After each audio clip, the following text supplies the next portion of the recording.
Hello, horror fans. It's me, Cass, Kylie. and today we have on Brewster. Brewster, how are you? Hi, ladies. How you doing? Oh, Good. Brewster, you're so cool. Oh, Brewster. um, so we had to bring Brewster on for his monthly, check-in visit. It- that time of the month type thing. So It's catching on. It's catching on. Brewster comes on when he knows I'm ragged. You're like Aunt Pluto. Yeah, our He's periods like- have synced up for all this time together. It's yeah, touching. yep. Yeah, they have. Precious. They have. This is actually being filmed after Valentine's Day, and please go on Brewster's page. But if you have seen it, you would know that we did play a slight little prank on Brewster where we sent him a ghost face prank gram, and it was hilarious. I love you ladies to pieces. That was comedy gold. We love you too. So, and for those of you who haven't watched it and want to catch the replay, Kylie and I beat out two real life couples in the Newly Dead game to be the champions. That horror couple and Our life in horror. Our life in horror. Yeah, I wanted to say like ordinary life or something. The reason I'm saying that, guys, no shade to anybody, but I literally earlier was watching Ordinary Adventures, which is they do like Disney and cruise stuff, and I was showing Braden a video of like they went and did a cruise and showing him like the different activities. So, but they were delightful and it was a fun time. Thank you, Ken, for inviting us. We had a lot of fun. Have us back next year so we can defend our title. Yep. Or have some kind of all-star round, us between the new. We'll work on it together. But it was a lot of fun. So, but today we're talking about a really fantastic movie. This is the greatest time to be talking about it because it is Black History Month.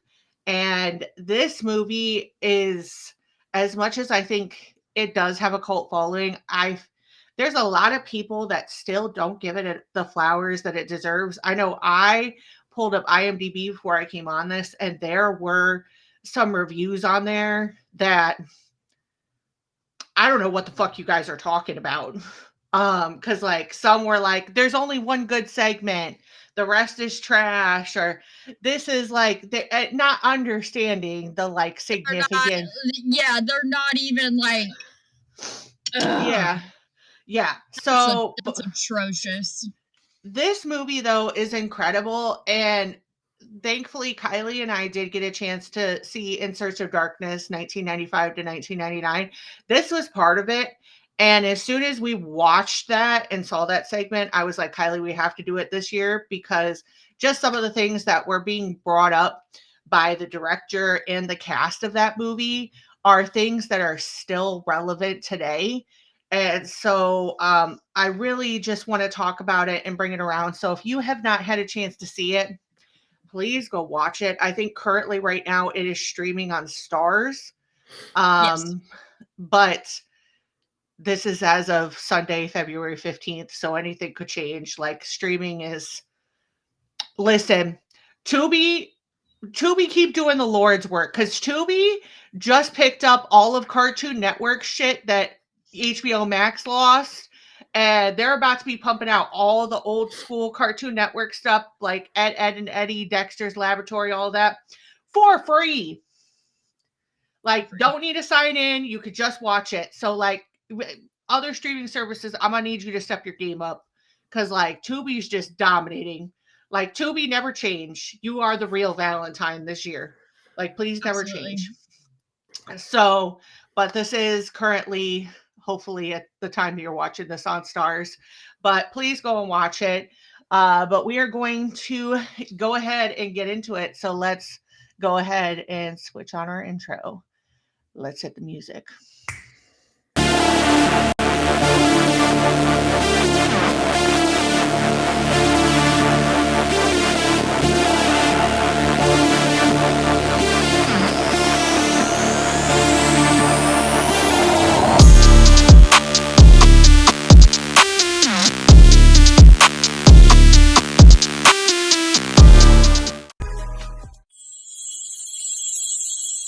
Welcome to the Horrorcraft Podcast.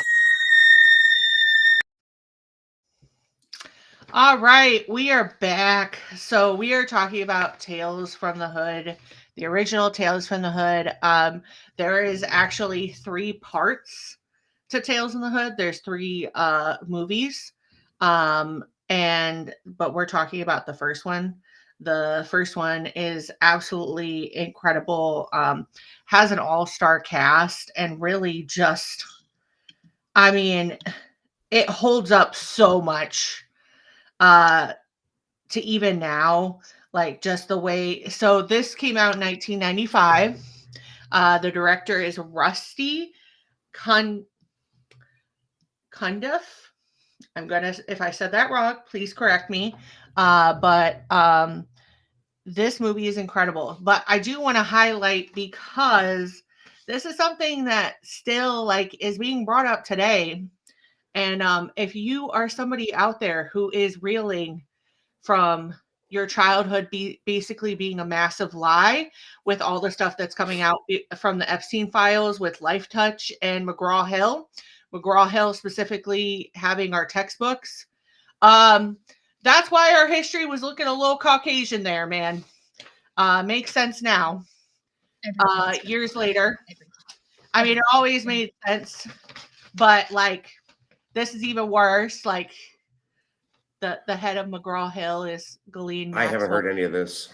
Oh, so the head of McGraw-Hill that did our yearbook, like our yearbooks, our textbooks, they own Life Touch. That is Ghislaine Maxwell, Jeffrey Epstein's right-hand woman's father, and has been tied to basically whitewashing and cataloging our whole existence from the time of its inception.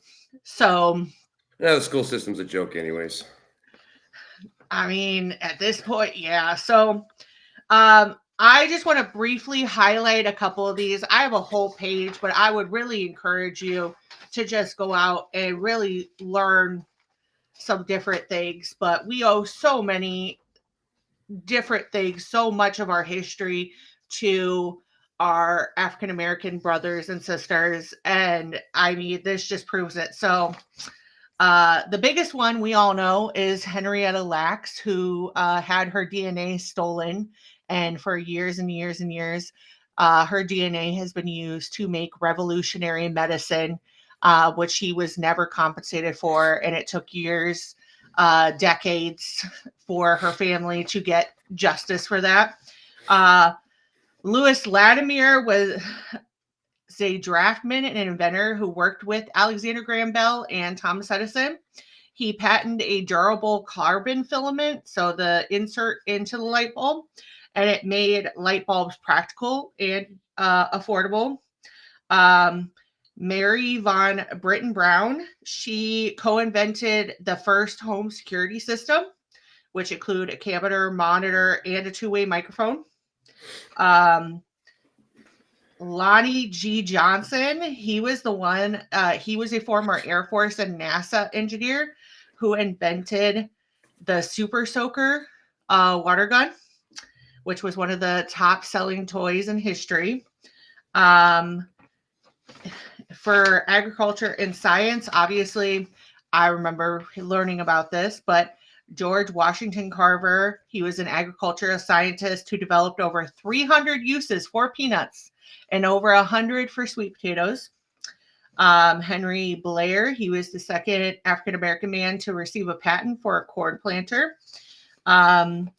Dr. Charles Drew, he was a physician who revolutionized the storage and processing of blood plasma, creating the first major blood banks during World War II, which was obviously very important given that period of time and how many lives were lost.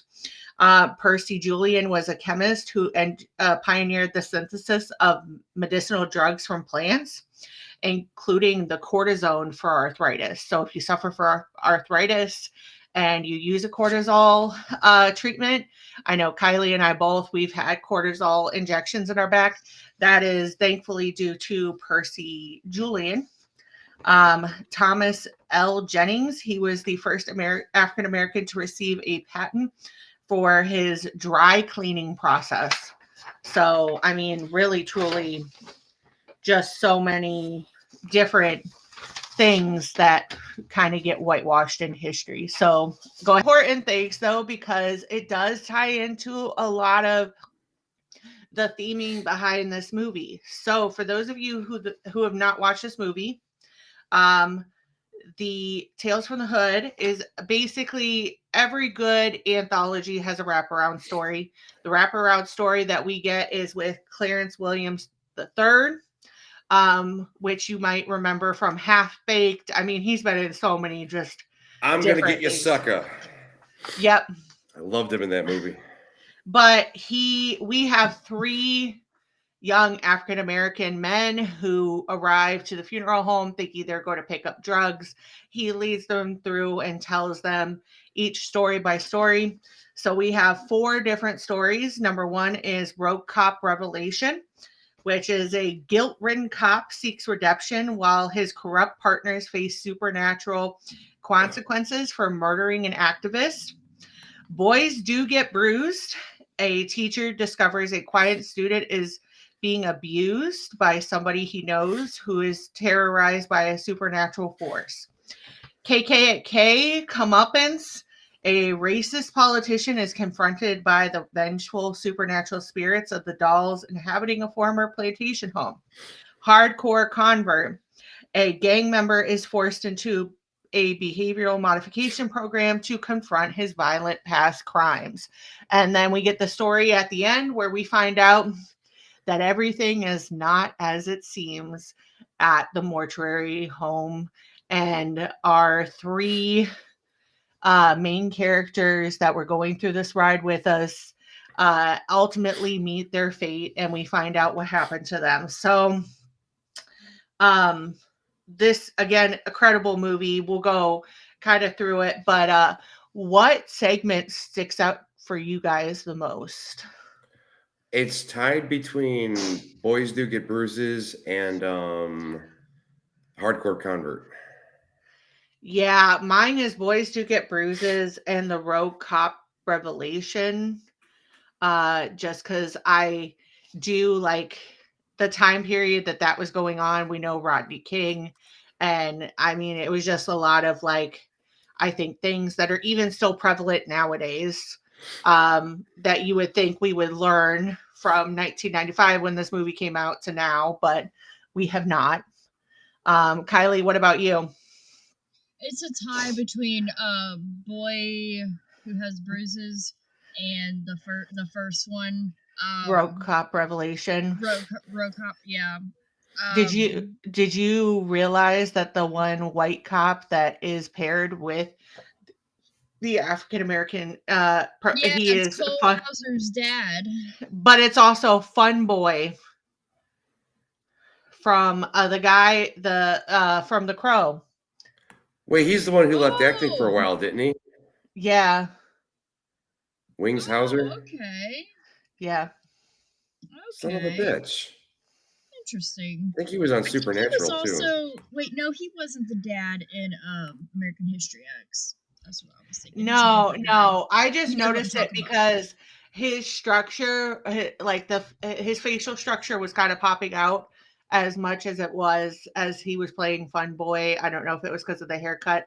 But so let's start with Rogue Cop Revelation. What do you guys feel is the hardest part of that segment?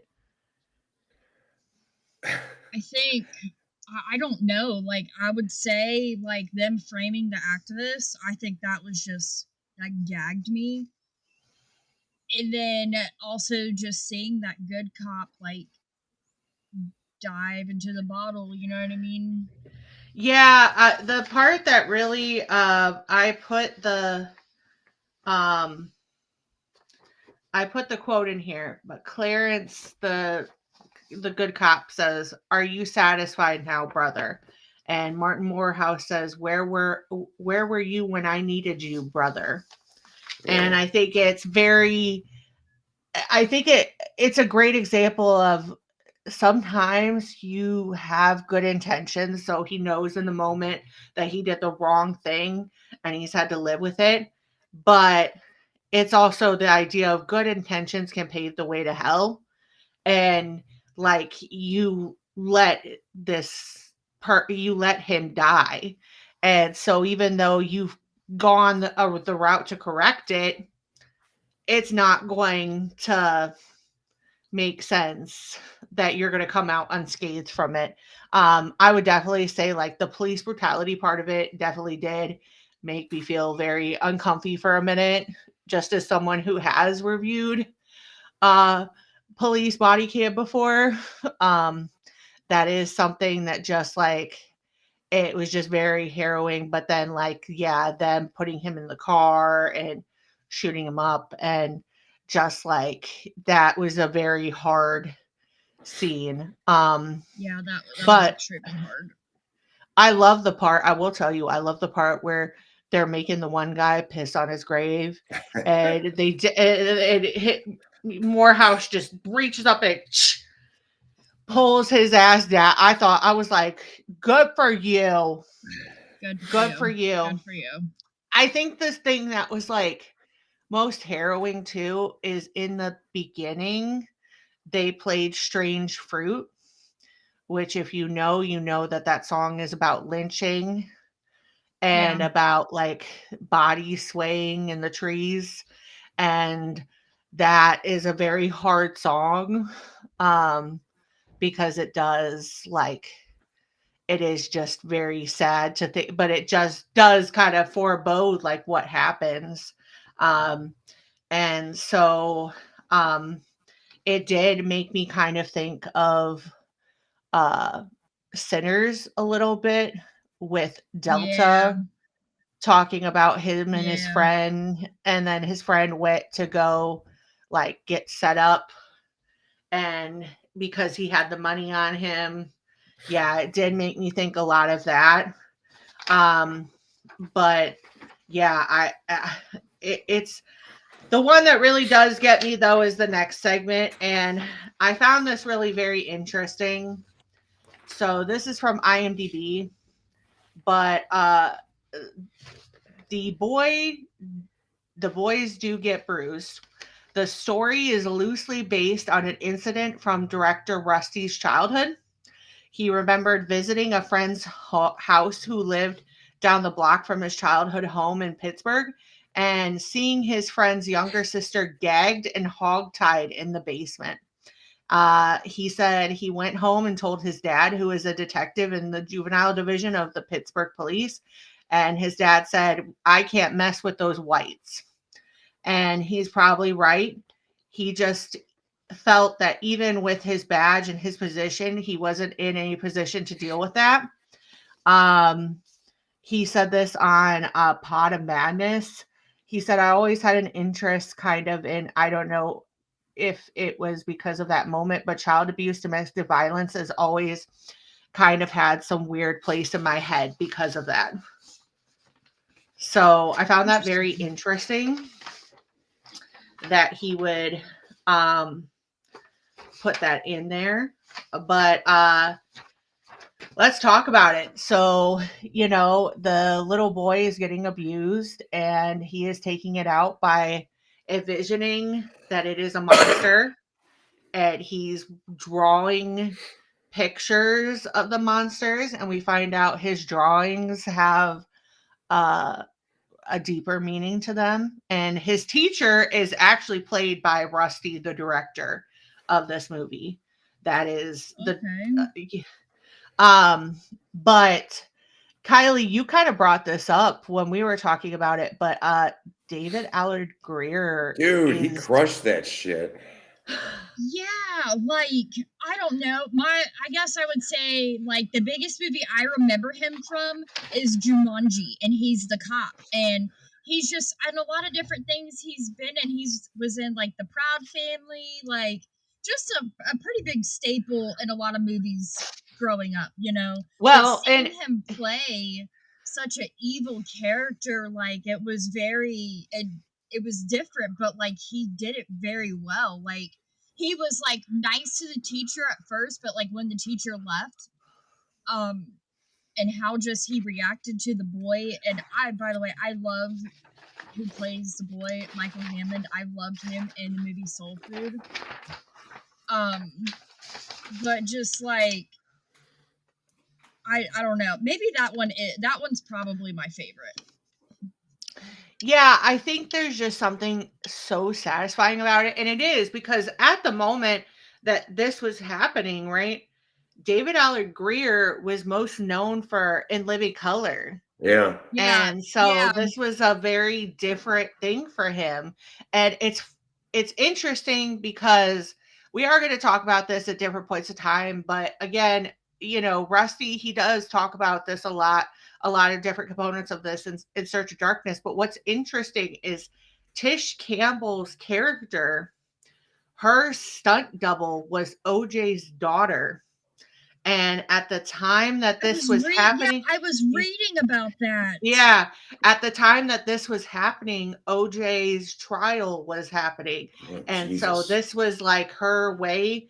She was able to hide out and kind of stay away from all of that while being on set from Tales from the Hood. So Rusty talks a lot about how she just kind of stayed on set and kind of just helped out where she needed and just kind of hung with everybody. But they also said that they were having a lot of issues with sound too at certain points of time because the press helicopters and footage, different things like that during that time period. So it's very interesting to like see it beneath that veneer of what was going on.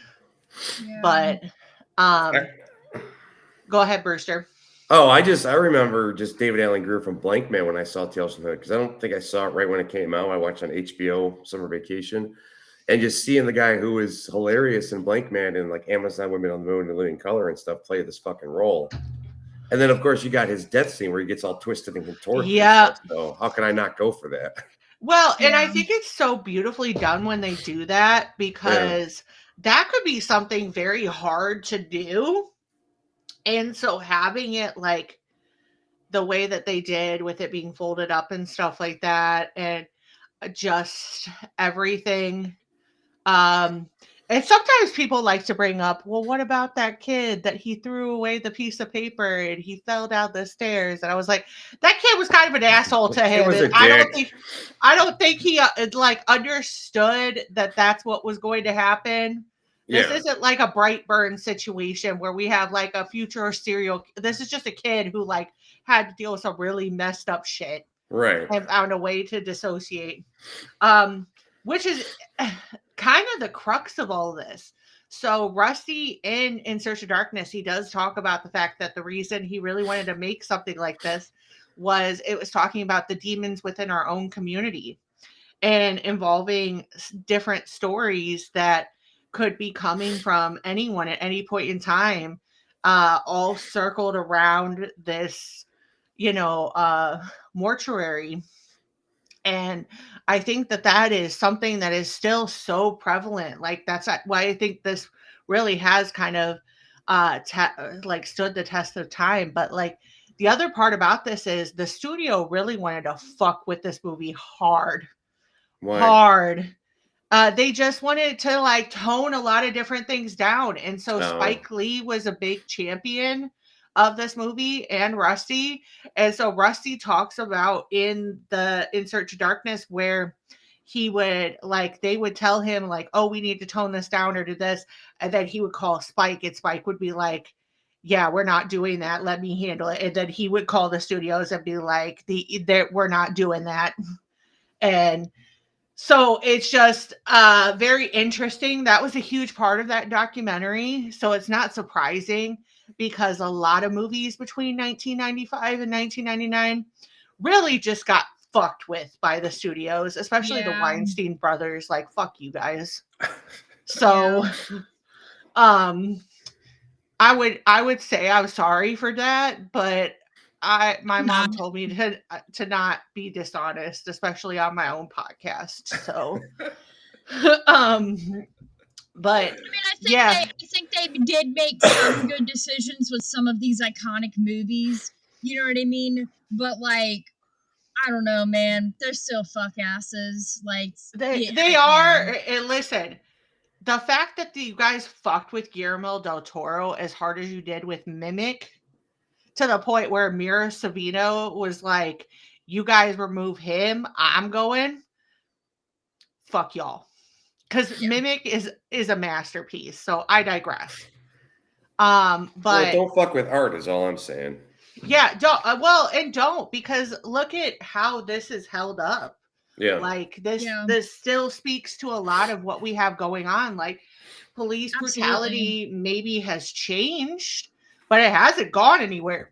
I mean, we've learned this time and time again. Like these are things that still speak and touch with we're still having issues within our own communities about domestic violence and the way that domestic violence gets portrayed and how it can be hidden, and that's still a stigma that's trying to be broken. And that kind of leads us into our next segment, which is the KKK comeuppance. And I mean, I was too young to understand this one as a kid. I just knew there was evil puppets. Yeah, the puppets, they unnerved me. Oh, that little one chasing them around was pretty creepy.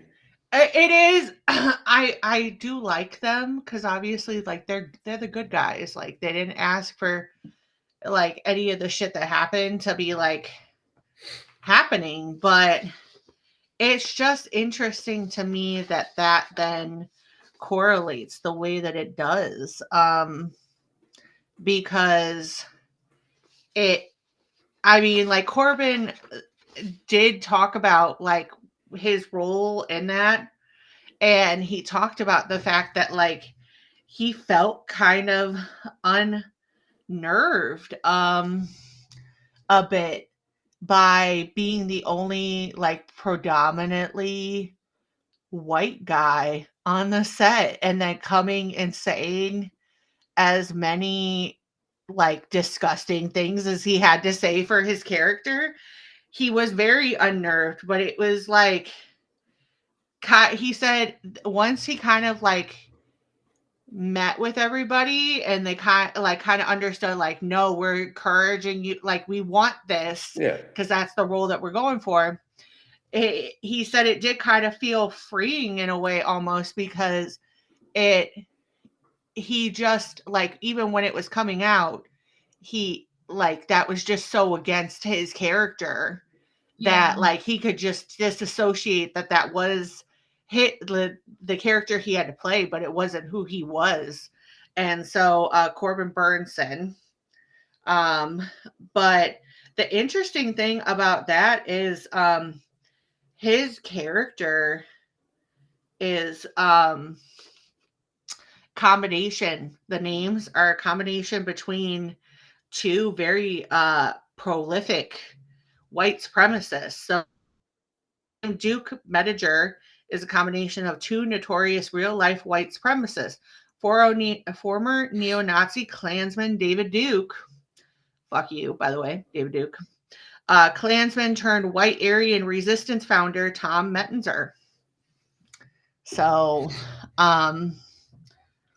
I would also encourage you, if you did like this segment, to go watch Black Klansman. I absolutely love that movie. And the just absolute just stupidity of those people to like believe what they believed, that was the guy the whole entire time, is just everything you need to know about a white supremacist. So highly encourage you to go see it. But yeah, it's just unnerving because it's already a bad enough story, right? Yeah. You have this person that's trying to rehab their image. He's saying these disgusting things in private, but like he hires a fixer, this guy, to fix his image. And, he's telling this guy the story about how he's like not wanting to give up his mansion, even though it's the site of like a very horrific incident where like people were like lynched and burned and all these horrific things, and then you have this voodoo priestess who, in order to like get their souls some peace, does this thing. So you think that that would be like your first flag to be like, maybe I should get the fuck out of there, but it's not. Nope. And that's what happens. I will say, I feel like this is the one with the dolls that gets most under my skin, because the fact of the painting and them like missing from the painting at different I was times. gagged. I'm like, what do you mean they're not on the wall anymore? Where did they go? Oh, they're right there? Oh, shit. Like, I was gagged. What do you mean they're not on the wall anymore? What do you mean? Where are they? Oh, they're gonna fuck them up. Good. Well, he can't say that he wasn't warned, because that guy is warning him the whole time. Well, yeah, like he looks at that video or whatever, and I saw them like, oh, hell no, I'm out. I'm out. Bye. Well, that's like any character in horror movies who's warned that the house is haunted or something's going on with it. They move it anyways. Yeah, most definitely.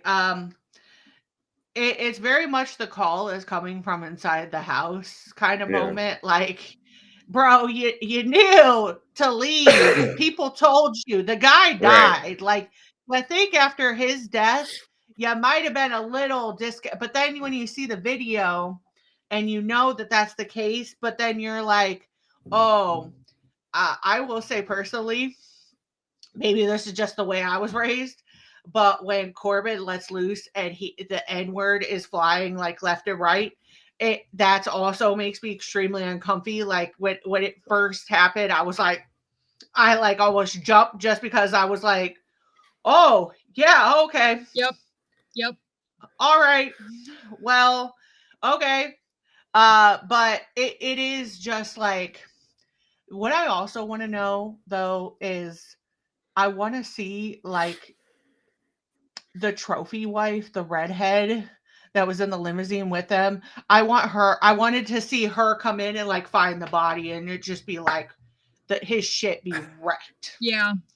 Like that's the only like thing that I would, and I would just like to know if that from then on they just made it like a historical landmark and they just let them have the house, because that would have been my solution. But I also watch horror movies, and all I could think about in that moment is bad voodoo, Kylie. Yeah, me too. Me too. I was thinking about bad voodoo as well. I was just like, the mambo is gonna come for you, man. Whoever else, just stay out of it, man. Don't like, yeah. Like, shout out to bad voodoo, because it was one of those things. It's like, listen, as bad as it was getting eaten alive by these things, with the fact that the voodoo priestess was like that many feet away, consider yourself lucky, because there is a scene in bad voodoo where the woman is like folded like a pretzel. Yep. And it's like voodoo justice. And so I'm like, there could be worse things than death, man. Yeah. So like, just take it at that point in time. So hardcore convert. That is another one that like, I don't know. It just, I can't even put it into words, like how it just like hits you at the end. Oh, I love that one. I mean, that was, he was in purgatory the whole time, essentially. Yeah. And he wouldn't repent. And he that was too his... stubborn and couldn't face his own demons or own to take accountability for anything. So yeah, it was the quote is, "What's the matter, Jerome? You don't like seeing Black people getting killed, but isn't that what you've been doing all your life? You know, Jerome, Cain was the world's first murderer. He slayed his brother, and how many brothers have you slain?" yeah, he's in a cell next to like a white supremacist, and the guy's like, dude, you do my job for me, you know? Yeah. Yeah, that was the choice of making that part of it was just something that was just extra, like driving that point home and really just having a conversation about how, like, sometimes our community is our own undoing. Yeah. And how, like, we want to blame, as bad as some of the other parties are, like, we have to self-reflect too, because sometimes we're killing our own people. Yeah. And like, that was kind of the remorse part of it. It's not a surprise. This movie is a tribute to the British horror anthology films of the 60s and 70s, one of which is Tales from the Crypt, the 1972 version. The running theme among these films would be that several people would find themselves trapped in a mysterious place from which the stories would be told. And then after the final story, it would be revealed that everyone was in fact already dead and in hell. And that's where we find out from the last story, the convert story, that we find out that our three protagonists were a part of that shooting, and they have been dead the whole time, and they have been going through hell. I was not expecting And that at No, all. I remember as a kid seeing that when he just morphs into Satan and the camera pans out and there's all the demons and they're burning in there. I was like, holy shit. That escalated not in the way that I thought it was going to. It's so crazy because, like, I feel like this is probably one of the best uses of, like, the Dante's Inferno type level reference. Because, he's slowly bringing them through each ring of hell, and each ring is worse after the next until finally. Guys, I had to go get my Bones coffee. This holy cannoli is delicious. If you go to bonescoffee.com and use the code Horrorcraft, you get 10% off your purchase. So good. Love it. And as Kylie's co-host, if she doesn't have some form of caffeine, I need to be put in a bunker. So thank you, Bones Coffee, for providing caffeine on that level. We appreciate you. And the fact that you guys make it delicious and horror spooky mom approved. Even better. Yeah, extra point. So use the code Horrorcraft, cop some, and let us know what flavors. They do have some like Irish St. Patrick's Day flavors coming out. I'm about to check that out. Some spring Easter ones. Yeah, the Irish cream one, the one I've had before from them, has been excellent. So, and let me know if you guys would be interested in some like recipes, because I do use Bones Coffee to make like protein coffees and layer it. So let me know if you'd be interested in like a tutorial of that, because they're honestly super fucking easy. And it's fantastic. So, but we are going to get back into it. So, but yeah, I just think this does a really great job. It Clarence Williams III, man, like, he was born for this role. Yep. Like, he ate it the fuck up. Yep. I agree. Every single time the camera is on him, you can't, like, even when when it's like the other three talking in the frame, like, he is taking up the frame. And that is such done in such an intentional way that I appreciate it. But I really adore this movie. And to the people that leave it, 3 or 4 stars on IMDb, or just don't fuck with it. You're probably racist. I mean, that, or you just don't understand the whole point of this movie, which maybe should require some It's the people that are in a horror movie just for the blood, guts, and gore, and, like, that's okay. Like, to each their own, but, like, I like my horror movies to, like, have some meaning. I like them to be a little deep, you know what I mean?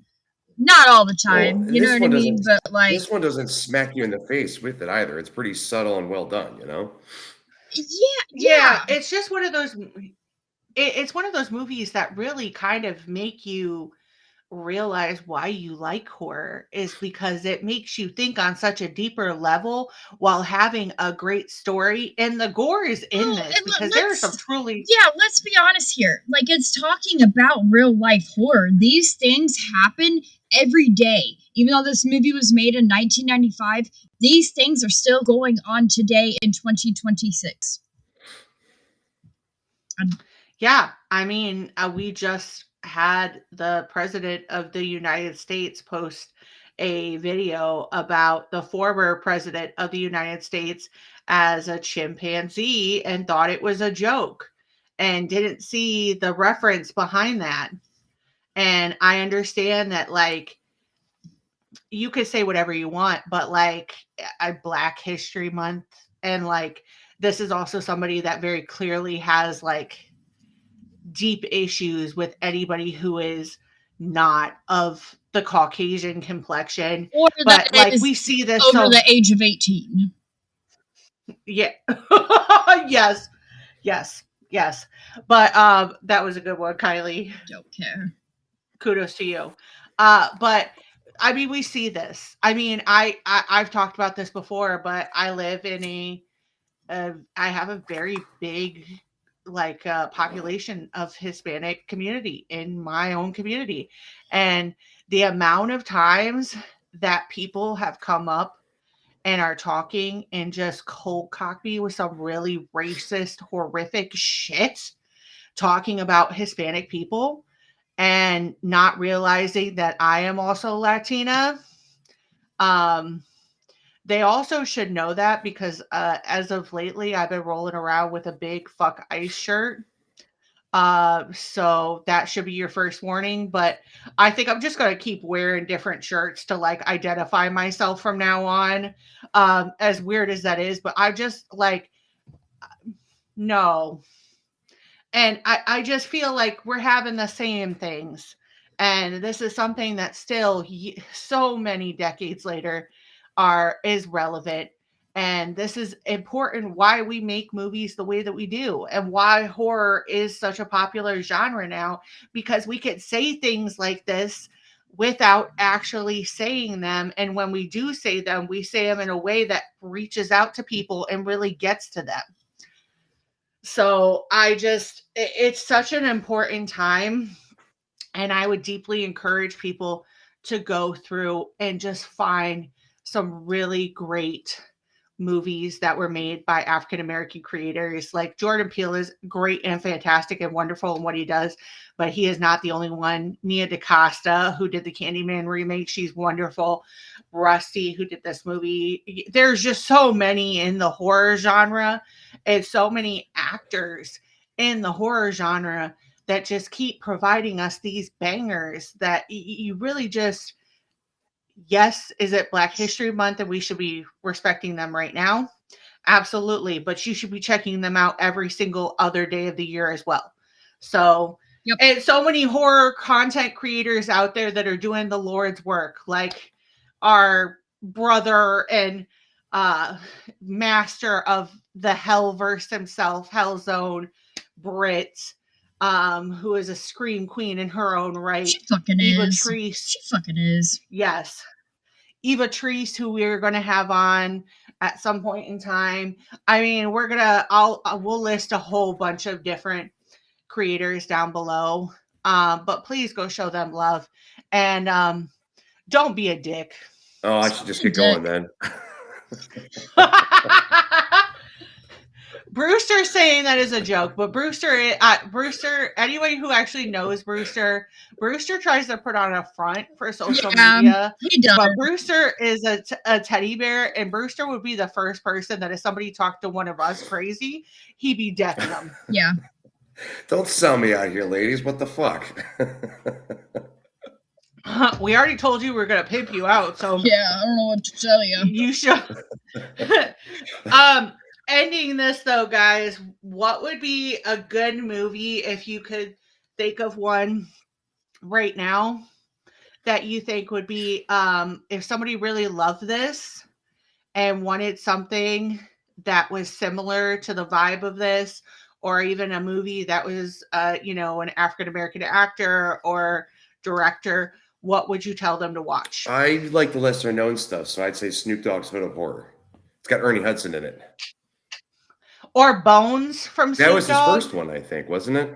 Yeah, that was a banger. I always like Snoop Dogg. Pam Grier's in Oh, that. is she? Love.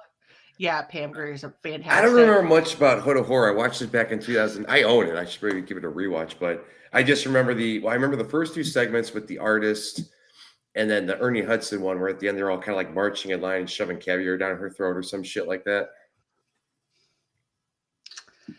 Yeah, I don't really remember a lot of it. I need to go back and rewatch it, but I would definitely say you never could go wrong with Tony Todd and any of his discography. I mean, Candyman, let's be honest. I would That's say a whole. Ma. Oh, that's a good one. Yeah. Octavia Nope. Spencer. Nope. I didn't like Nope. Really? I did. I wasn't loved too Nope. crazy about how the alien looked, but him, I got a review coming out about that. The Deliverance, that movie fucking shook me to my core. Us, that one shook me to my core. See, I saw Us as more anti-governments. Yes. There's also a really good documentary. I have not finished all of it. I believe it's on Shudder AMC Plus called Horror Noir. I know of it. And Noir, yeah. Noir, yeah, and it's pretty fantastic. Yeah, or it could be Noir. I don't know. Either way, I would also say People Under the Stairs. Yes, People Under the Stairs. Great one. Sinners, of course. Yeah.